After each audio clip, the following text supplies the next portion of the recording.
need me, call me. No matter where you are, no matter how far. Don't worry, baby, just call out my name. I'll be there in a hurry. You don't have to worry.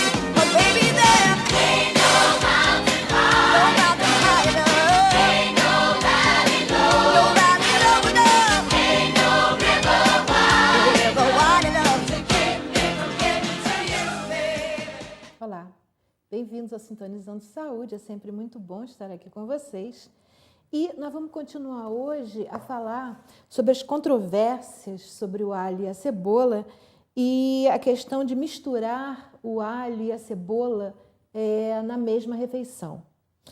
Bom, começamos falando que para poder ter claro esse processo, eu coloquei para vocês que seria uma boa oportunidade de eu começar a falar um pouco sobre a medicina Ayurveda, né?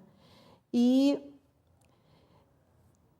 eu gostaria de destaquei já no programa passado e gostaria novamente de destacar duas questões importantes, né, que são destacadas pelo Ayurveda e que eu acho que é importante frisar sempre.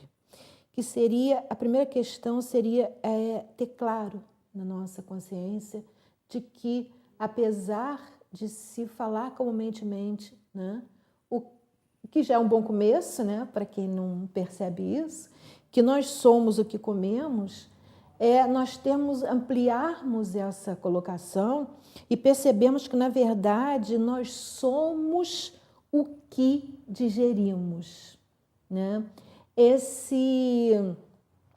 Essa visão, nós somos o que digerimos, ela abrange não só a questão física, como também a questão emocional, né?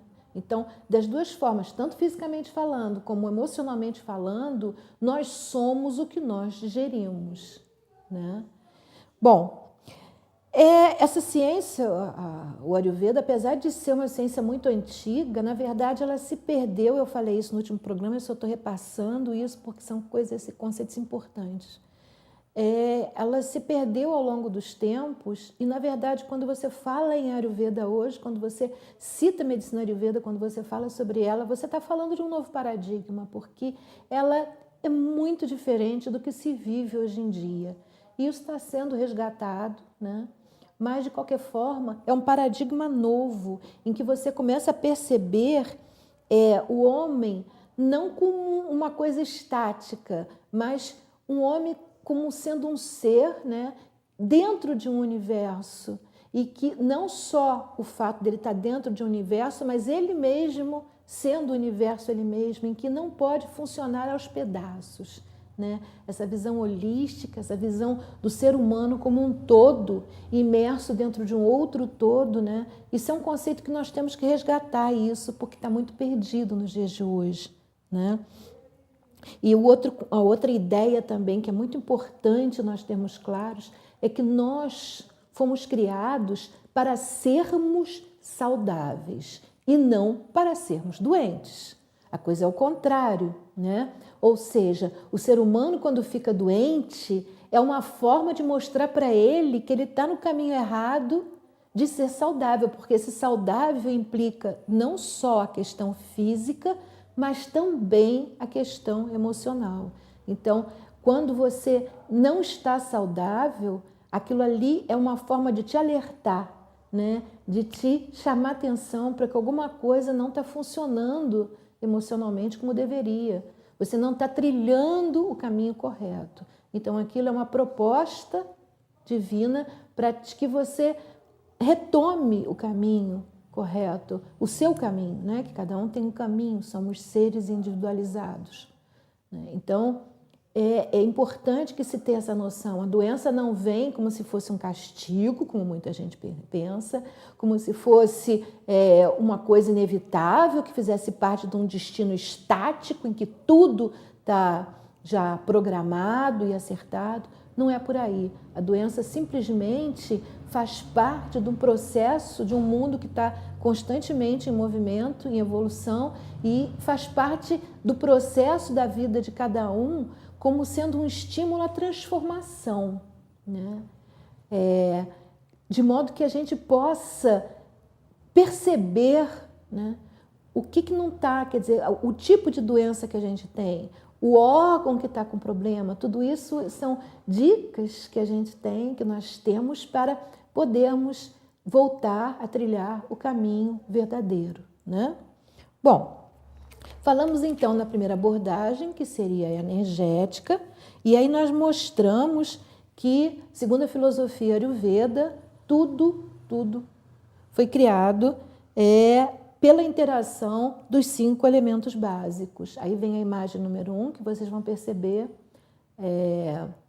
isso, que todo o universo, né, é uma criação, né, é um universo, é dinâmico, ele não é estático, eu falei agora há pouco para vocês, e tudo, né, foi criado em função desses 5 elementos.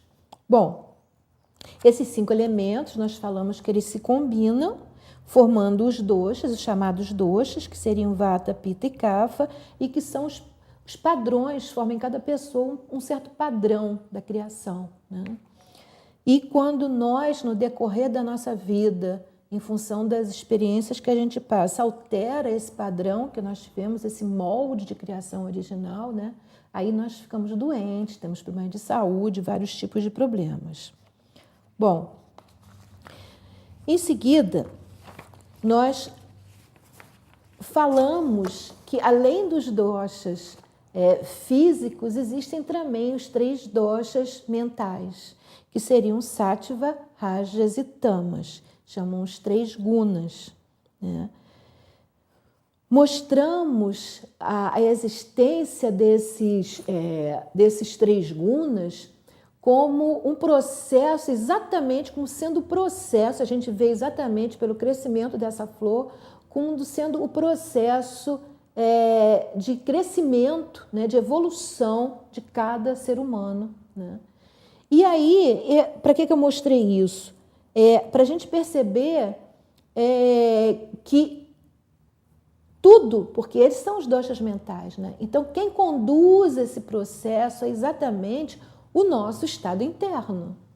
É o modo como nós estamos internamente, como nós vemos as coisas ao nosso redor, como nós lidamos com as coisas ao nosso redor. É isso que vai ditar como é que vai funcionar o nosso físico. O nosso corpo é um reflexo do que está acontecendo dentro da gente. E isso se perdeu. Esse paradigma é uma das coisas que tem que...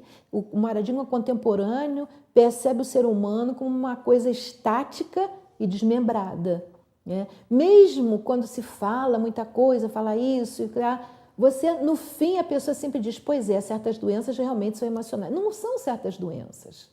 Ou seja, percebe-se que a pessoa não entendeu. Quer dizer, algumas são e as outras são o quê, então? Se não são emocionais. Um castigo divino, né? Porque eu comi alguma coisa, me fez mal. Outra pessoa também comeu e não fez. Por que a mim fez e ao outro não? Tudo são questões que, se nós aprendermos, como diz Kant, a ter autonomia no nosso pensamento, a gente vai questionar a respeito. E eu não digo nem só questionar os outros, não. Questionar a si mesmo, procurar pensar a respeito, desenvolver o próprio pensamento, tentar entender o que está acontecendo, em vez de aceitar passivamente. Né? Aprender a pensar com a própria cabeça e não a pensar com a cabeça dos outros, ou seja, aceita o que o outro diz e não pensa a respeito, não questiona, né? Mesmo que a gente ouça uma coisa muito verdadeira, na hora em que você questiona e você pensa a respeito daquela coisa que foi passada para você ali, surge um número imenso de outras coisas que você começa a perceber e que antes você não percebia, né? Muito bem. Isso, né? Eu vou trazer uma coisa bem atual para vocês verem. Eu já passei isso num programa há muito tempo, mas eu vou passar de novo porque é perfeito, né? Essa tirinha, ela é perfeita. E uma coisa que me impressiona muito é como as pessoas que criam esses desenhos que estão começando a surgir atualmente, que são muito mais para adultos do que para criança, na verdade, também são para criança, porque são desenhos que trazem muita reflexão ao adulto. Eu fico impressionada como eles conseguem perceber as profundezas do ser humano com bastante clareza. E um desses já é um desenho muito antigo, né? Eu lia eles na minha adolescência, esses desenhinhos, que era do Charlie Brown, né? Dos Peanuts. E eu gostava muito, muito do Snoopy, eu sempre adorei. Desde novinha eu gostava deles. E tem uma tirinha dele, do Charlie Brown, que eu vou pedir para colocar aí na tela, que fala muito bem sobre o que a gente está falando, né? Quando o Charlie Brown se coloca numa postura que ele chama de postura deprimida, né? Então a menininha fala, quando você fala, chega perto dele, e ele conversa com ela, e ele diz, quando você está deprimido, o jeito que você fica faz muita diferença. A pior coisa que você pode fazer é ficar ereto, levantar a cabeça, porque aí você começa a melhorar. Então, se você achar legal ficar deprimido, tem que ficar assim.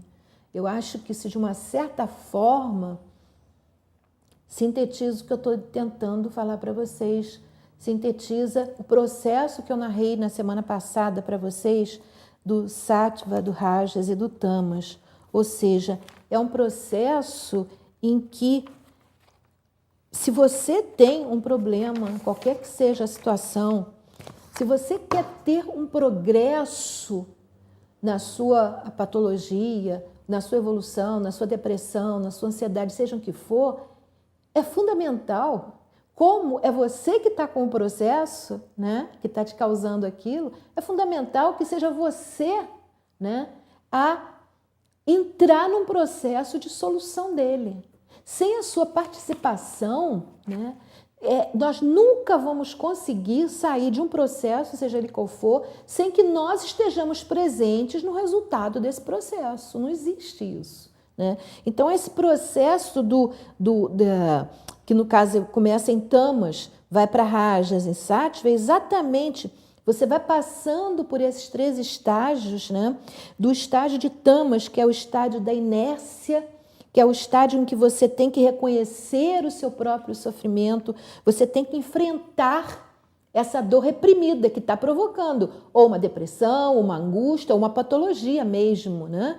Se você não fizer isso, você não dá início a esse processo de transformação. Eu concordo que é difícil, eu concordo que é doído, extremamente doído, mas o que eu estou dizendo é que sem você iniciar essa transição, ela não acontece.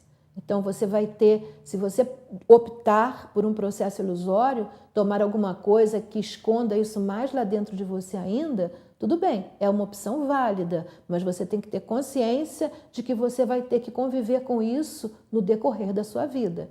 E aí eu vou usar a frase usualmente usada pela medicina tradicional: não tem cura, não tem cura, não tem cura. Porque você entrou num processo, optou por um processo ilusório. Você até pode usar isso, né? Se a transição está muito difícil, você até pode usar esses medicamentos como um recurso, como eu chamo aqui, que eu costumo chamar sempre de muletas, para você poder fazer essa transição de uma forma mais suave. Mas só como isso, se você quer realmente ter uma cura, você tem que usar como seja um auxílio no teu processo de transição, mas você realizando o trabalho de transformação. Você aí vai para o segundo estágio, que é o Rajas, e aí você vai ter que perceber que essas questões pessoais suas, né, elas têm um caráter universal, né? Porque você não consegue se tornar um com o cósmico que você está somatizando isso, né? Você começa a perceber o que eu falei agora há pouco, né? Que esse sofrimento foi criado pela vida para que você possa retomar um caminho que você estava transitando e que não era por aí. E aí você chega no terceiro estágio, que seria exatamente o estágio Sattva, em que você vai ter as condições necessárias para começar a fazer caminhar por uma evolução espiritual bem mais aprimorada, né? E aí você vai começar a desenvolver, né? A melhor maneira de você conseguir isso é você parar de centrar no sofrimento e começar a centrar na alegria. Em vez de você centrar no sofrimento do que está te acontecendo, você centra na alegria de poder estar vivo, né? A questão é que você está vivo e está usando essa estar vivo de uma forma que não é, que você não está se sentindo bem. Então aí quando você começa a centrar na alegria, parece que as soluções começam a aparecer. Você ganha forças e começa a conseguir trilhar outros caminhos que vão te levando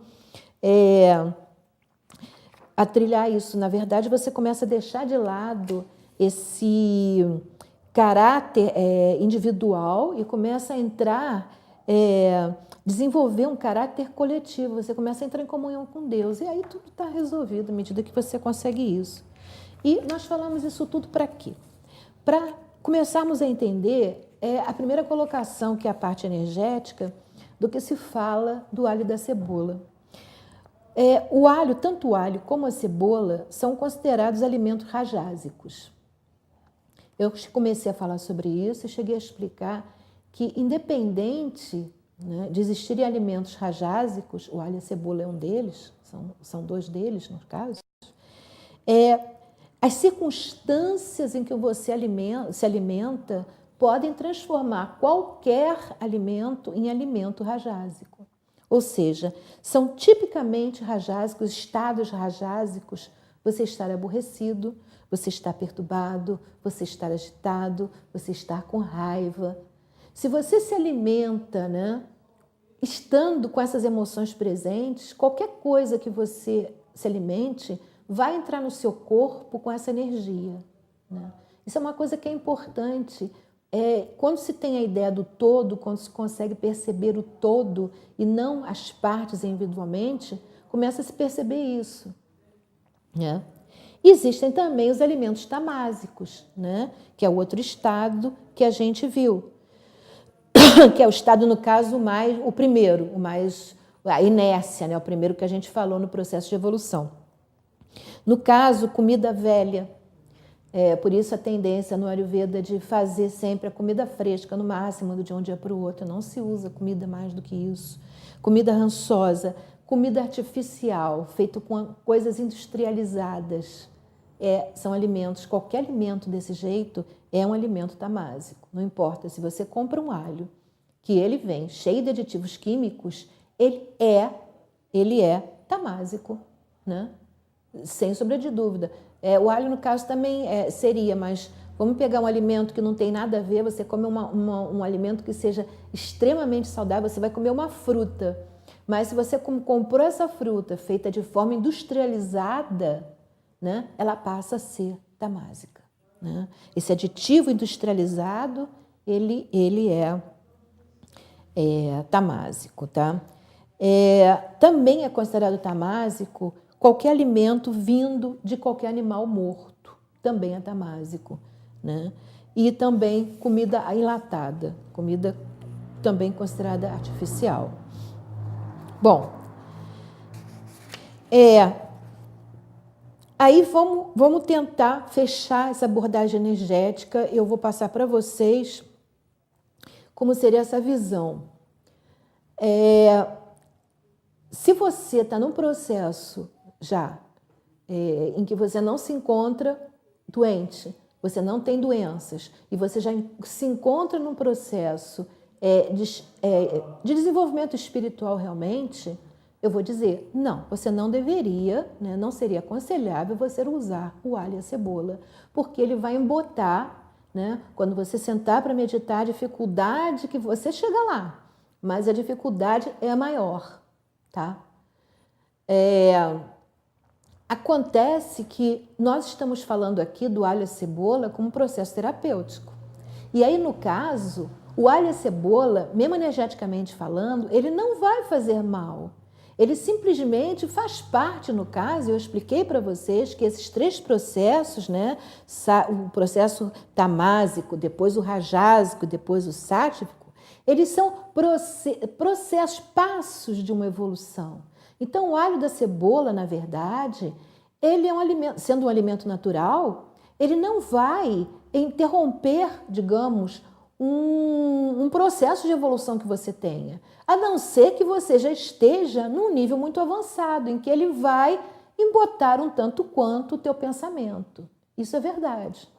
Mas num processo em que você está ainda no decorrer do caminho, e se você tem algum problema físico, qualquer tipo de problema físico, se você tem azia, se você tem indigestão, isso já são problemas, não precisa ser doenças sérias. O alho e a cebola vão, na verdade, te ajudar a trilhar esse processo. Eles não vão ser negativos. Nesse caso específico, eles vão ser positivos.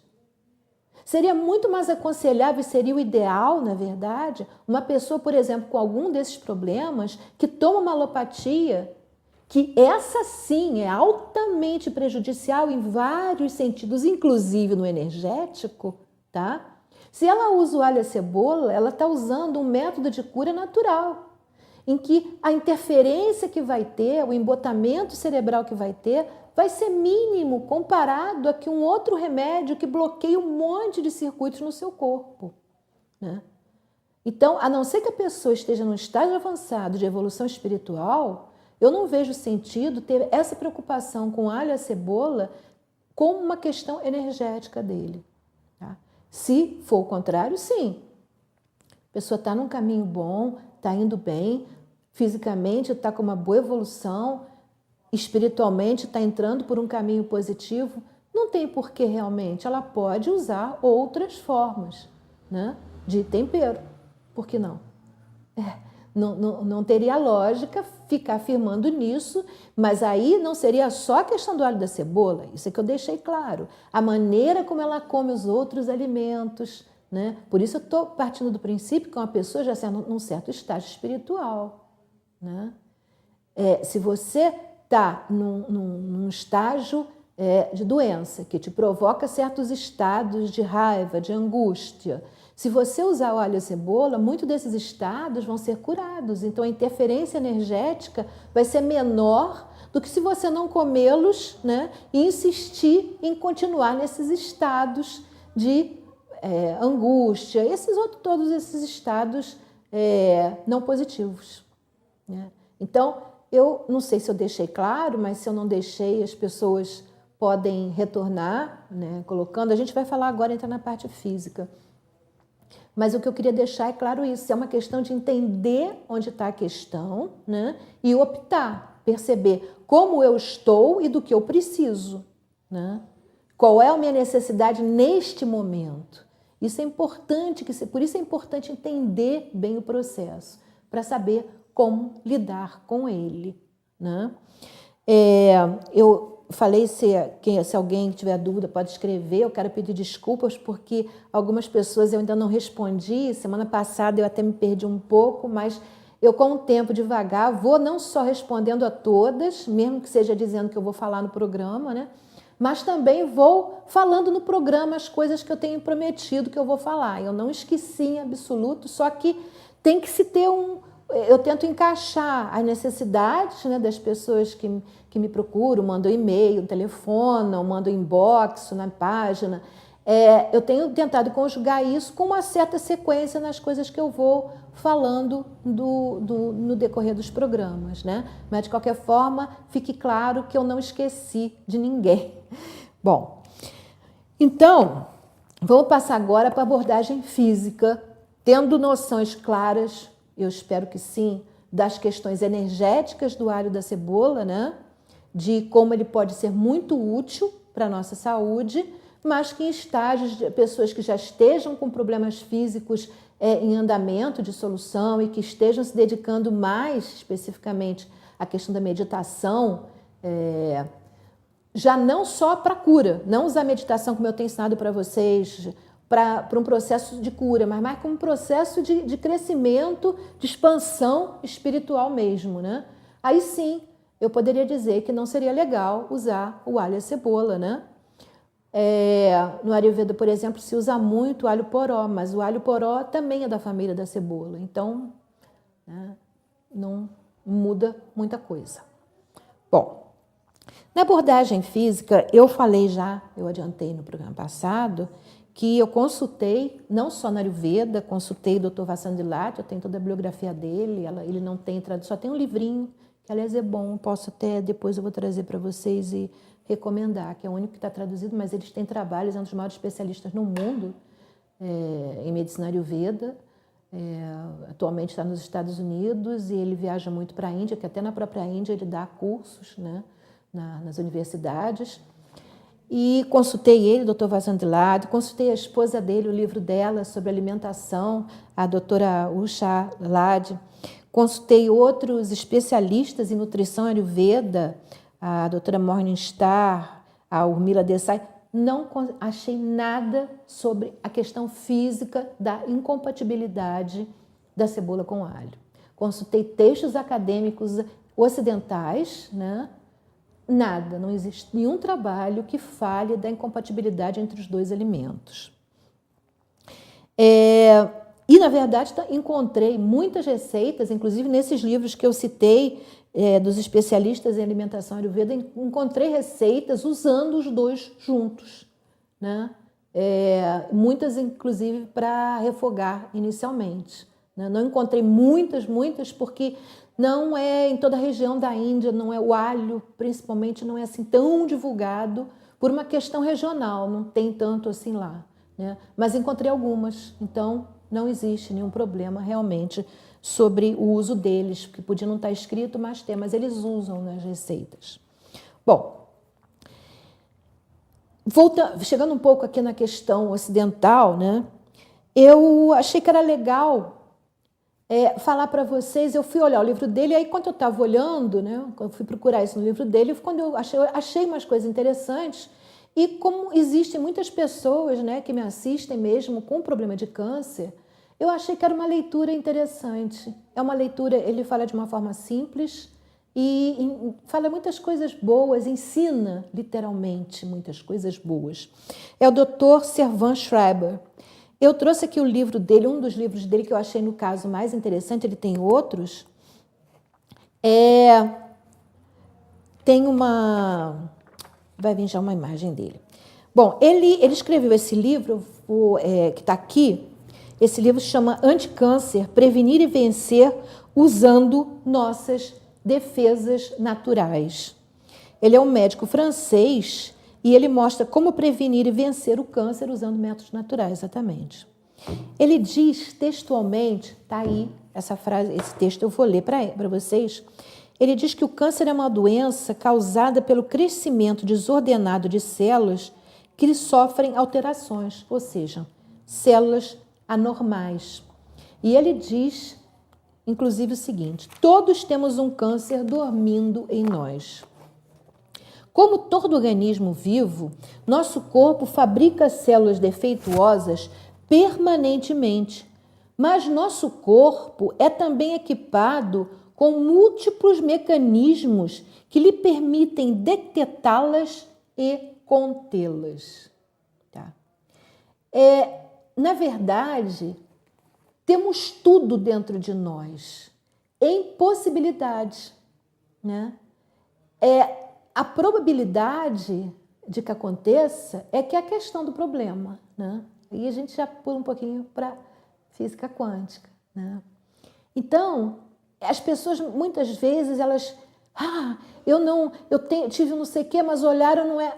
Tá tudo dentro de nós, quer dizer, tudo o tempo todo, né?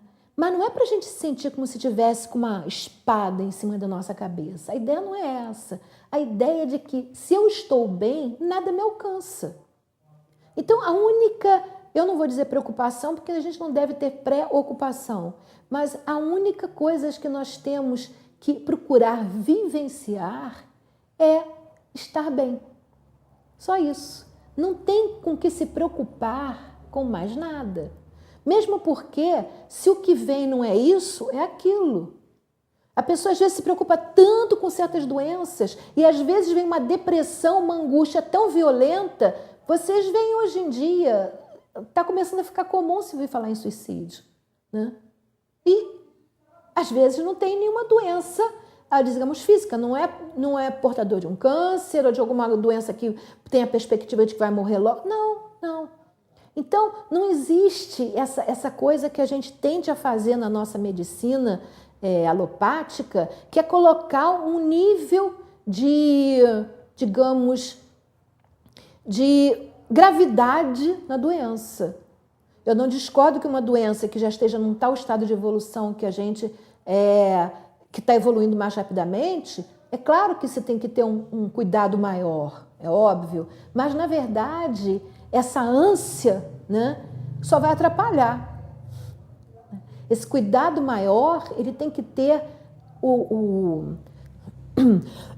vamos dizer, o rosto de um cuidado, né? Porque se for um rosto de um cuidado ansioso, apressado, de urgência, vai ser um rosto tenso. E aí, em vez de ajudar, vai piorar. Não sei se isso fez eu me expressar melhor, se eu me expressei melhor com essa metáfora que eu usei. Então, a ideia é você cuidar de você, se amar, gostar de si mesmo, né? Se você conseguir fazer isso numa profundidade grande, você tem o milagre. E o milagre ele pode acontecer durante meses, durante anos, durante meses, durante dias ou até no estalar de dedos, né? Não são poucos os milagres que se vê por aí. Pô, fulano fez isso, foi ali, fez aquilo outro e curou. Não sabe como, o que aconteceu, né? Muitas vezes você escuta falar, o exame anterior devia estar errado. Eu já ouvi falar isso, né? E, na verdade, não era o exame que estava errado, mas a pessoa que conseguiu se transcender, né? Ela conseguiu fazer isso tudo que a gente está falando, digamos, como se fosse uma graça, né? A pessoa, às vezes, ela quer com tanta sinceridade, com tanta pureza de coração, que a graça acontece. Eu vejo assim, porque não é uma coisa que você consiga explicar cientificamente, né? E é uma coisa que você pode sentir, né? É uma pessoa que já teve alguma assim, uma graça. Quando eu falo uma graça, não é só de receber a graça física, né? Mas quando você recebe a graça física, se você tem uma certa consciência do processo, você percebe que alguma coisa que vem a você, fisicamente falando, alguma coisa te interpenetra e você fica diferente. E, na verdade, é esse ficar diferente que fez a coisa acontecer fisicamente depois, né? É mais ou menos por aí. Bom, então, ele, na página 165, 166 desse livro, ele inclusive fala sobre o alho, sobre a cebola e dá sugestões de uso dela, textualmente, alho e cebola picados e refogados em um pouco de azeite, misturados aos legumes cozidos no vapor, né? E ele usa esse alho e cebola refogados, tá? E isso, eu esqueci de dizer que ele teve um câncer, né? E tinha pouquíssimo tempo de vida e ele conseguiu se curar do câncer, conseguiu viver mais de 15 anos depois num estado saudável, né?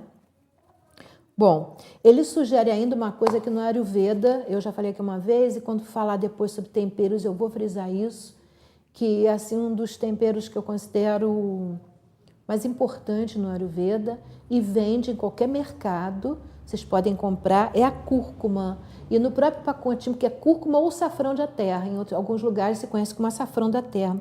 E no mercado vende um saquinho e no rótulo em cima vem escrito cúrcuma ou açafrão da terra, né? A cúrcuma, inclusive, ela na Índia, ela é usada no processo de cura junto com a babosa.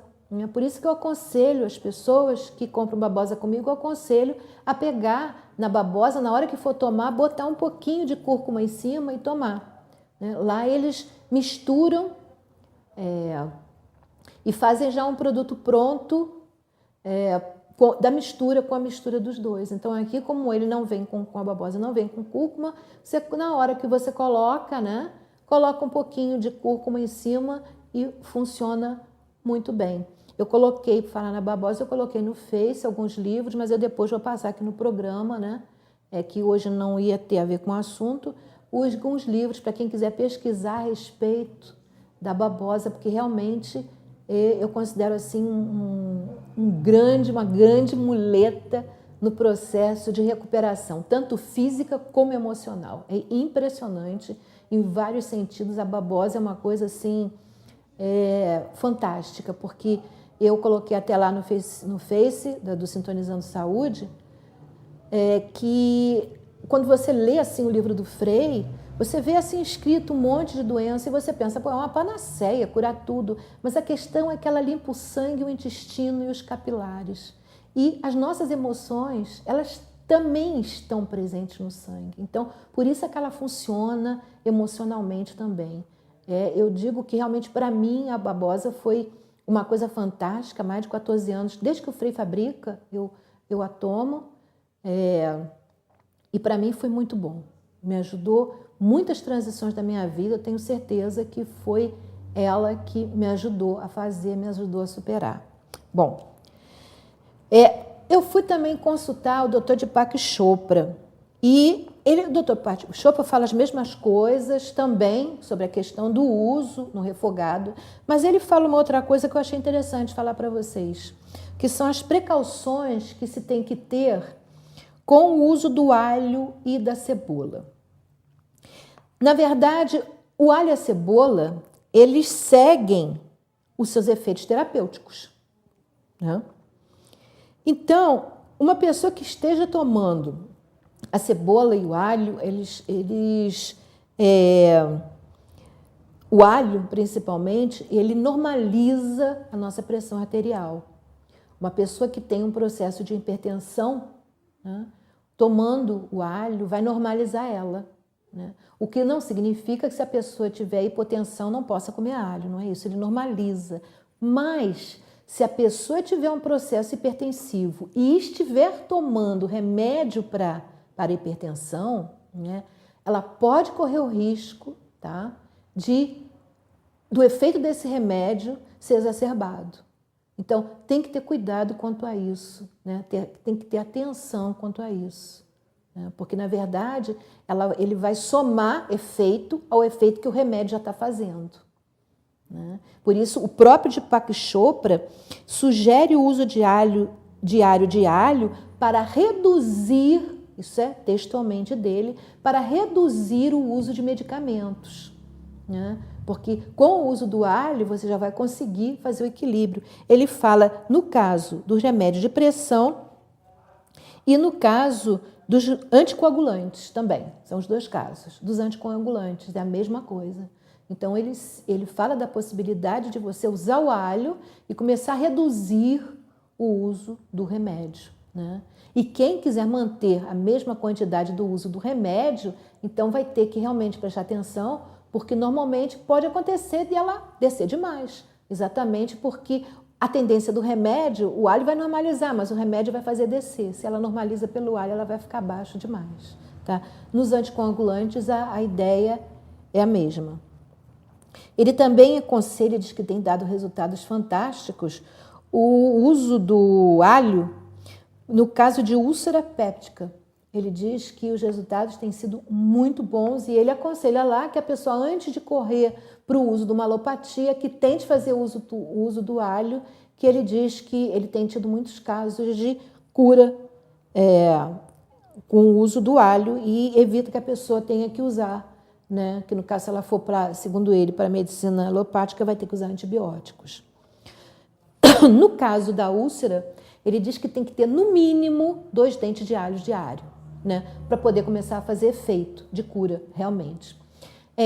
Quanto à questão da quantidade, né, eu falei de usar, às vezes, até uma cabeça, se ela não for muito grande, a média normal seria de 1 a 2 dentes de alho por dia. Só que quando você põe uma cabeça inteira dentro do arroz, é exatamente o que você está consumindo, porque você não vai comer a sua panela de arroz inteira, né? Então, na verdade, para você poder ter um consumo desse de alho, você tem que botar vários alhos dentro do seu arroz, senão você não vai estar consumindo essa quantidade mínima para poder fazer um efeito terapêutico, né? Então, pessoas tiveram dúvidas quanto a isso, né? E eu estou tentando mostrar exatamente que o fato de você botar na sua comida, né, aquela quantidade, a não ser que você faça uma quantidade reduzida e que você vai ingerir aquilo tudo numa refeição, né? Se não for esse caso, né, em que ali você poderia botar 2 dentes de alho, mas se aquilo ali você vai comer em várias refeições ou vai ser várias pessoas comendo, né, você tem que botar uma quantidade maior, que dê pelo menos para você ingerir essa quantidade de alho no seu prato, na sua alimentação, né? Bem, eu espero que isso tenha ficado claro para vocês. Eu estou falando somente sobre a questão de como a gente encara, dessa evolução que nós temos que fazer, desse processo de sair da inércia, passar para a ação e chegar depois num processo exatamente de harmonia. E falamos agora do alho e da cebola, mas na verdade isso é um conjunto. Nós falamos das emoções, de tudo isso, falamos da questão energética. Mas o nosso dia a dia, a nossa vida, muitas vezes nos coloca em certas circunstâncias em que todo esse processo se torna um processo difícil de ser feito. E o que eu tenho observado, que é uma das coisas que mais entrava esse processo, que mais atrapalha nesse processo, é o nosso dia a dia. Isso inclui os nossos afazeres, né? Então, eu trouxe um vídeo para vocês, que eu vou passar daqui a pouquinho, mas antes de passar o vídeo, eu queria destacar certos pontos que vão ser falados de uma certa forma no vídeo. Se vocês já tiverem destacados antes, vai ser melhor. Eu já falei num programa,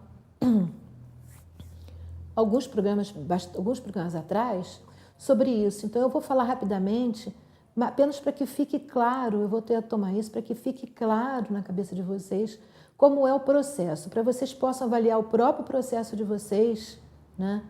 E tentar, vamos dizer, fazer aquele processo que eu falei agora há pouco, porque à medida que você vai se espiritualizando, à medida que você vai entrando em comunhão com Deus, você vai conseguindo ter soluções para isso, de modo que você possa fazer uma transformação na sua vida. Sempre é possível, sempre é possível. Não tenho a menor sombra de dúvida disso, né?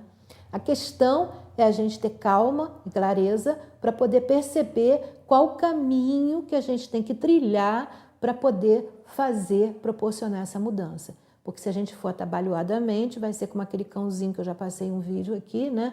Vai fazer sempre errado e repetir errado. Aliás, já passei vários vídeos que mostram isso. A gente vai atabalhoadamente, faz uma coisa e aí depois descobre que não é por aí, aí atabalhoadamente vê outra, descobre que não é por aí e fica batendo cabeça, na verdade, o tempo todo sem conseguir resolver. Então, eu vou pedir a imagem que mostra como funciona o trabalho, né?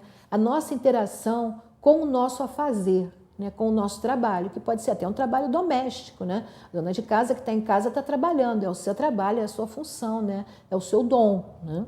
Então, nós vamos ver, começando por baixo, que existem as coisas que nós não gostamos de fazer. Essas coisas que nós não gostamos de fazer, muitas vezes, nós temos a necessidade da questão monetária, do dinheiro. Então, nós, por acharmos, né, que certas coisas não dão dinheiro e outras dão, nós optamos por fazer o que não gostamos de fazer e vou procurar o que me pagam para fazer e acabo recebendo para fazer alguma coisa que eu não gosto de fazer. É o trabalho por necessidade. Vocês vão perceber que quando as pessoas funcionam desse jeito, vocês podem perceber isso em vocês mesmos, a crença normal que tá presente na vida, quem não trabalha muito não consegue ganhar dinheiro. Na vida, temos que trabalhar no que aparece, senão não temos como comer. São crenças normais da pessoa que vai por essa opção. Nós temos, eu vou pedir para voltar a imagem, nós temos, indo agora para o lado esquerdo, o que não gosto de fazer, mas o que eu tenho obrigação por fazer. É aquela pessoa que não quer fazer aquilo, vamos dizer, cuidar de uma casa. Ela não está com disposição para fazer certas coisas, mas ela acha que é uma obrigação ela fazer e cuidar daquele jeito. Essa que é a questão básica, tá? Então, o que acontece? Esse trabalho por obrigação, normalmente a crença que está presente nessa pessoa é: na vida temos que fazer o que é preciso, senão não vai ter quem faça. Né? Ou então, a vida é muito difícil e não se consegue fazer o que se gosta. Né? Então, vocês vão perceber que quem vive, muitas vezes angustiada, deprimida, nessa situação, né, é exatamente porque tem esse tipo de crença. E o que eu vejo muitas vezes acontecer é uma pessoa que, vamos supor, que cuida da casa, ou até mesmo que trabalhe, e não gosta de fazer aquilo, está fazendo por obrigação, e está se sentindo coagida ao fazer aquilo, né? E veja bem que a ideia que vai nela é que se eu não fizer, não vai ter quem faça. E aí faz mesmo não estando querendo fazer. E aí o que vai acontecer? Ela não consegue sair daquele círculo, ela não consegue sair daquele estado. E aí acontece o quê? Ela simplesmente fica doente. E como num passe de mágica, ela ficando doente, tudo muda à volta dela. Ela passa a ter permissão para não fazer. E aí ela se sente numa situação muito prazerosa. Né? É aquilo que eu mostrei do Peanut, do Charlie Brown. Ela está num estado em que, para ela,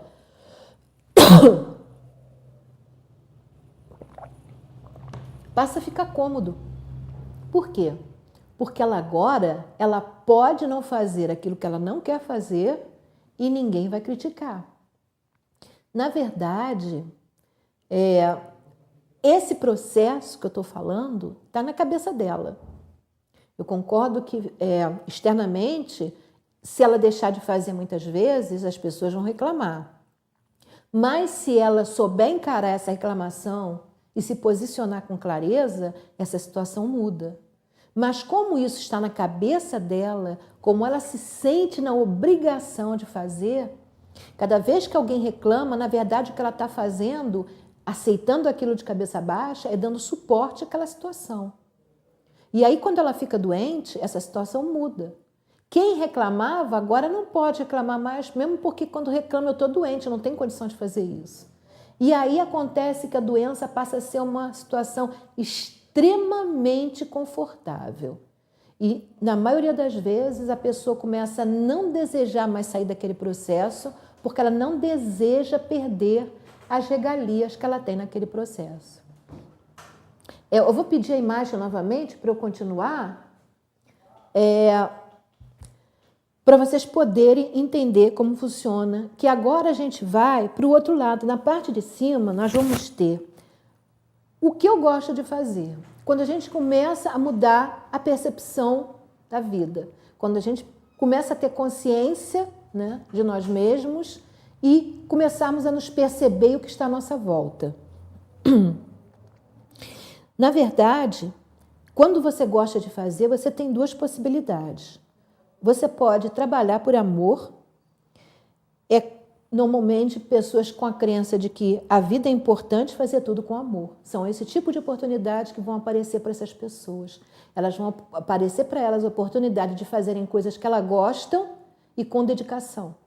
Né? Na vida, quem trabalha com amor sempre consegue o que precisa.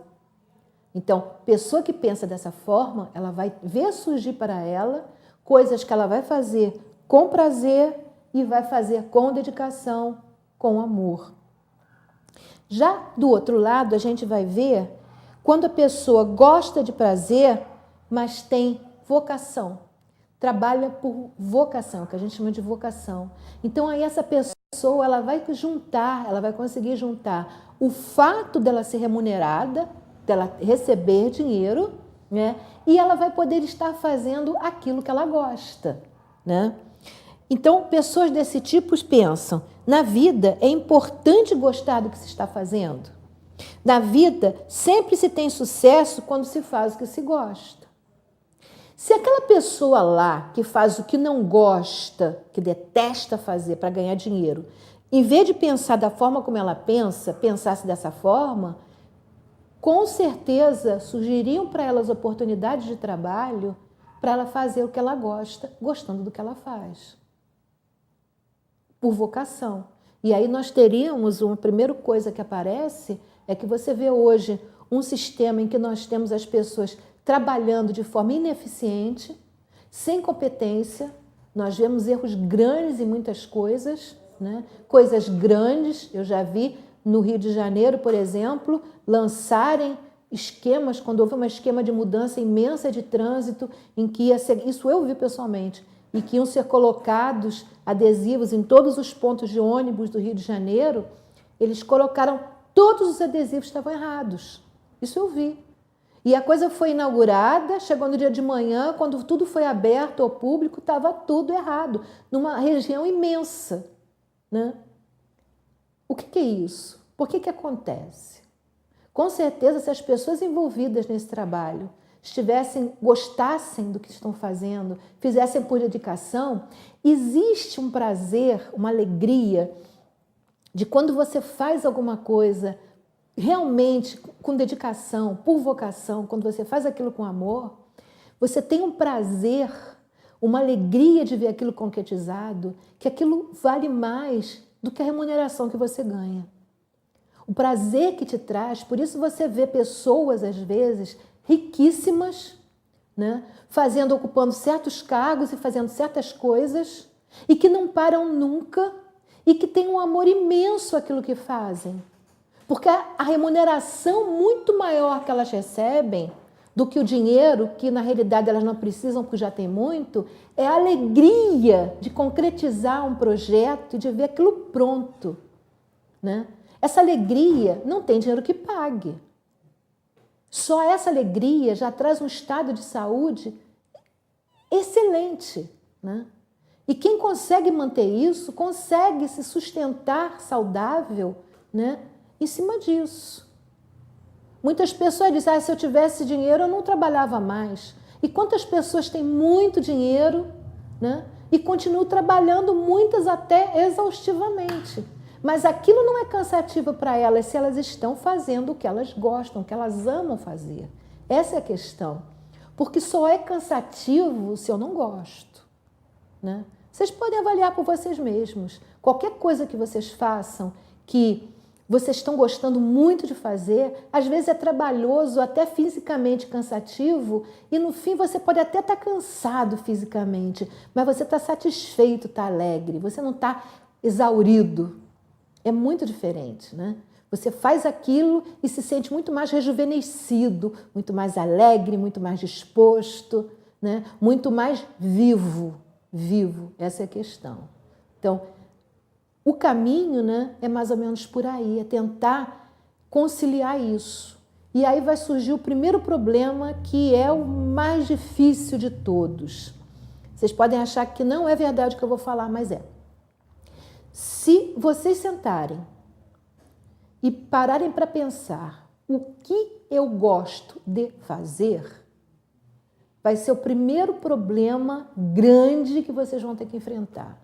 É o mais difícil de todos, porque normalmente nós não sabemos o que gostamos de fazer, né? O fato de eu dizer, eu agora queria estar numa mesa tomando chopp, muita gente acha que o suprassumo é isso, né? Ficar sem fazer nada. Será que é isso realmente que traz alegria e prazer de viver?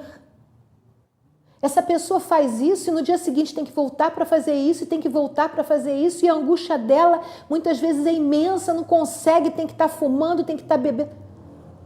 Não é aquilo que traz alegria e felicidade a ela.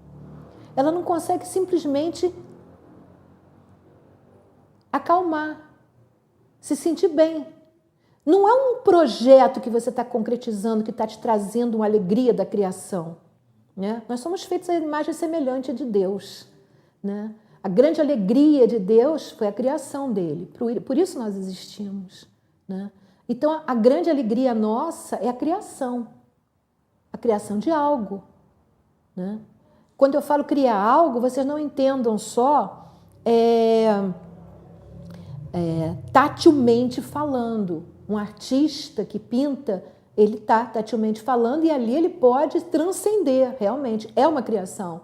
Mas pode acontecer de uma pessoa fazer isso sem ser dessa forma. Existem várias formas, né? Uma pessoa que entra num estado de iluminação faz isso de uma outra forma, né? Existem várias formas de concretizar isso.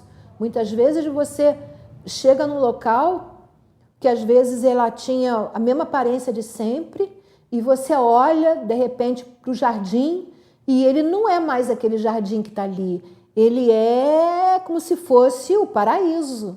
Você enxerga uma luminosidade, uma vida naquele local que está ali, sei lá, não estava ali antes, mas está ali.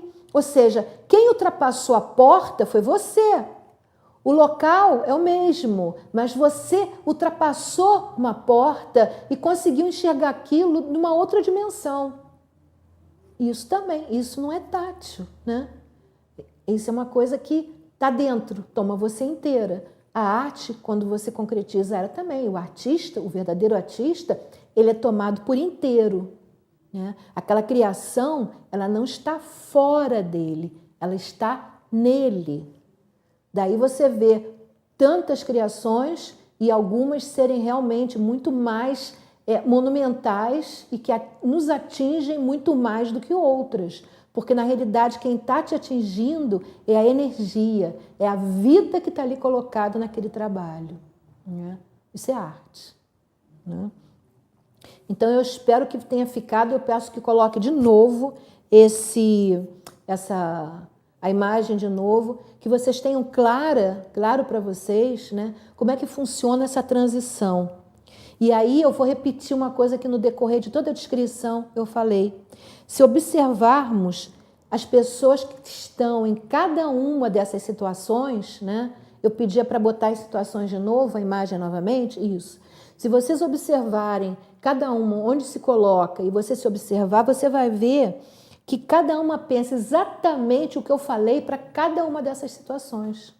Ou seja, será que não foi a forma como essas pessoas pensam que fez elas vivenciarem dessa forma? Será que não foi o pensar delas que fez, que concretizou essa maneira de agir, né?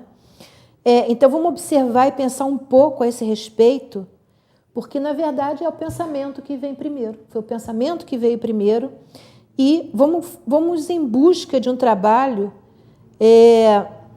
Quando vamos em busca de um trabalho, nós já temos uma crença pronta. E queiramos ou não, é essa crença que nós vamos atrair para a nossa vida, tá? Bom, o filmezinho que vem agora, né? O videozinho que vem agora, ele tem 3 minutinhos, eu acho que dá para passar ele, vamos passar ele, que vai dar um suporte ao que a gente acabou de falar agora. What makes you itch? What sort of a situation would you like? Let's suppose, I do this often in vocational guidance of students. They come to me and say, well, we're getting out of college and we haven't the faintest idea what we want to do. So I always ask the question, what would you like to do if money were no object? How would you really enjoy spending your life? Well, it's so amazing. As a result of our kind of educational system, crowds of students say, well, we'd like to be painters, we'd like to be poets, we'd like to be writers, but as everybody knows, you can't earn any money that way. Or another person says, well, I'd like to live an out-of-doors life and ride horses. I say, do you want to teach in a riding school? Let's go through with it. What do you want to do? When we finally got down to something which the individual says he really wants to do, I will say to him, you do that. And forget the money. Because if you say that getting the money is the most important thing, you will spend your life completely wasting your time. You'll be doing things you don't like doing in order to go on living, that is, to go on doing things you don't like doing, which is stupid. Better to have a short life that is full of what you like doing than a long life spent in a miserable way. And after all, if you do really like what you're doing, it doesn't matter what it is, you can eventually you could eventually become a master of it. The only way to become a master of something is to be really with it. And then you'll be able to get a good fee for whatever it is. So don't worry too much. Somebody's interested in everything. And anything you can be interested in, you'll find others will. But it's absolutely stupid to spend your time doing things you don't like in order to go on spending things you don't like and doing things you don't like, and to teach your children to follow in the same track. See, what we're doing is we're bringing up children, educating them, to live the same sort of lives we're living, in order that they may justify themselves and find satisfaction in life by bringing up their children, to bring up their children to do the same thing, so it's all wretch and no vomit. It never gets there. And so, therefore, it's so important to consider this question: what do I desire?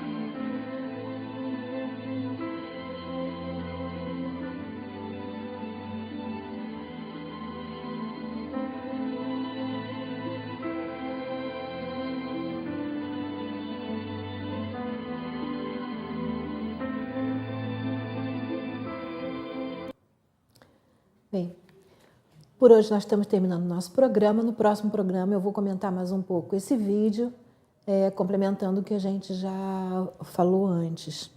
Eu lembro novamente a vocês que quem tiver interesse na babosa do Ferromano Zago pode entrar em contato com a gente, pode ligar para 2237-0720, né? Lembrando que ela está pronta para consumo, ela é feita com a babosa, aloe vera, mel, geleia real. Eu depois, vou ver se de repente no próximo programa, trago para vocês a imagem dos livros, para quem tiver interesse em estudar um pouco mais sobre a babosa. Bom, nós contamos sempre com vocês, os nossos horários são sexta-feira às 13 horas, logo após o programa Cidade e Comunidade, do Roberto Costa. As perguntas podem ser feitas, temos as reprises nas segundas-feiras às 3 horas da tarde, às 15 horas, ou então nas quartas-feiras às 5 horas da tarde, às 17 horas. As perguntas podem ser feitas através do e-mail, e eu repito que eu vou responder a todas, não se preocupem se demorar um pouco, mas eu estou tentando me manter em ordem. As perguntas podem ser feitas através do e-mail sintonizandosaude@hotmail.com.br ou através do Facebook. Vocês entram na nossa página, procuram lá Sintonizando Saúde. Se vocês curtirem, têm acesso sempre às atualizações que eu fizer, né? Às vezes eu coloco alguma coisa que eu não falo no programa. E podem também usar não só inbox, como na própria página, se quiserem mandar alguma coisa, fazer alguma pergunta, alguma coisa. Bom, podem também tirar dúvidas através do telefone 22429991 ou 2237-0720. Para quem não tiver acesso à internet ou para quem preferir escrever, pode também entregar uma cartinha aqui na TV Vila Imperial. A TV Vila Imperial fica na rua Dom Pedro I, 477. E quem quiser pode colocar no correio. O CEP é 25.610.020. Pode escrever e colocar no correio aqui para a emissora também. Também o programa pode ser visto através do site da TV Vila Imperial, que é www.tvvilaimperial.com.br, ou através do Facebook, na página da emissora, né? Vocês entram lá com TV Vila Imperial. Vocês também podem curtir a página da TV Vila Imperial para ter acesso a toda a programação. E através da página da TV Vila Imperial no Facebook, vocês podem ter acesso não só ao nosso programa, mas às outras programações através dos dispositivos móveis de vocês. Então, também é uma possibilidade. Muito obrigada. Foi muito bom estar aqui com vocês. Paz, saúde, alegria e bem a todos. Now if you need me, call me. No matter where you are, no matter how far. Don't worry, baby, just call out my name. I'll be there in a hurry.